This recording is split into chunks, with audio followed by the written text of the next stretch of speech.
Kompleksinė suvestinė sąmata. Sąrašuose ties kompleksu paspaudus dešinį pelės mygtuką ir iš kontekstinio meniu pasirinkus suvestinę, atsiranda langelis, kur galime nurodyti suvestinės parametrus ir sudaroma suvestinė.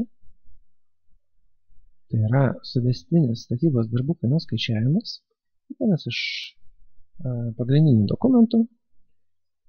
Jame standartiniai skyriai, pirmas tai sklypas, sklypo paruošimas, statinio statyba ir įrengimas, tai yra dažniausiai būtent į šį skyrių patenka visos sudaromos sąmatos, projektavimo inžinerijos paslaugos, kitos išlaidos ir rezervas.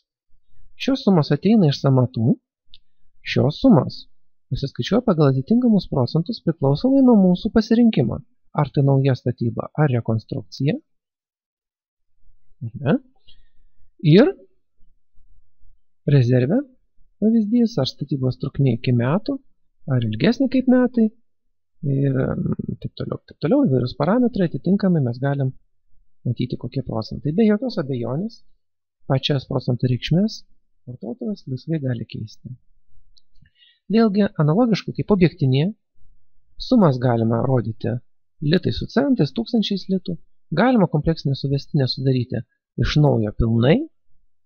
Pavyzdžiui, jeigu pasikeitė ne tik kažkokie kiekiai ir kainos sąmatose, bet ir pati struktūra, atsirado papildomų sąmatų ir taip toliau. Ar perskaičiuoti tik sumas? Tinkamai galima kompleksinę suvestinę atsispausdinti. Štai mes matom standartinį peržiūros langą. Išsaugoti kažkokiais kitais formatais. Ar tiesiog išsaugoti. Čia taip pat yra lapeliai redagavimo, apipavidalinimui ir vaizdų keitimui. Kompleksinė suvestinė sąmata matosi sąrašuose ir antrą kartą mes ją galim tiesiog atsidaryti bakstelėjus pele.